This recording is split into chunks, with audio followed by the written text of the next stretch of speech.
Praise the lord. ఈరోజు ఒక సామెత నేర్చుకుందామా? సామెత గ్రంథం 14వ అధ్యాయం 26వ వచనం. యెహోవా యందు భయభక్తులు కలిగి ఉండుట బహుధైర్యం పుట్టించును, అట్టివారి పిల్లలకు ఆశ్రయస్థానము కలదు. లోకంలో బ్రతకాలంటే మనకు ధైర్యం కావాలి. సమస్యలను ఎదుర్కోవాలంటే ధైర్యం కావాలి. ధైర్యాన్ని ఏ పాఠశాలల్లోనూ నేర్పలేరు, ఏ కళాశాలల్లోనూ బోధించలేరు. ధైర్యం ఏ విధంగా వస్తుందో తెలుసా? యెహోవా యందు భయభక్తులు కలిగి ఉండడం వలన ధైర్యం వస్తుంది. నీ జీవితంలో దేవుని యందు నువ్వు భయభక్తులు కలిగి జీవించినప్పుడు ఎన్నో ఆశీర్వాదాలు ఉంటాయి. అయితే అన్నిటికంటే ముఖ్యంగా గొప్ప ధైర్యం నువ్వు పొందుకుంటావు. ఆయన యందు భయభక్తులు కలిగి ఉండడం వల్ల నాకు ప్రయోజనం ఏంటి అని చాలామంది అనుకుంటారు. చాలా ప్రయోజనాలు ఉన్నాయి.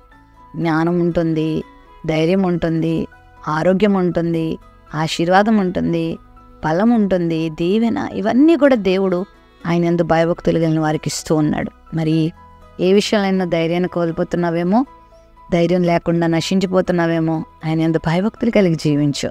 యోబు వలే, కొర్నేలి వలే ఎంతోమంది దేవుని భక్తులు ఆయన ఎడల కలిగిన భయభక్తుల్ని నువ్వు కూడా కలిగి ఉంటే దేవుడు గొప్ప ధైర్యం ఇస్తాడు, నిరీక్షణ ఇస్తాడు. ధైర్యంతో అసాధ్యాలను కూడా సాధ్యపరచుకోవచ్చు. ధైర్యంతో నువ్వు జీవించినప్పుడు గొప్ప ఆనందంతో, సమాధానంతో కూడా నువ్వు జీవించగలుగుతావు. మరి ఆయన యందు భయభక్తులు కలిగి జీవిద్దామా?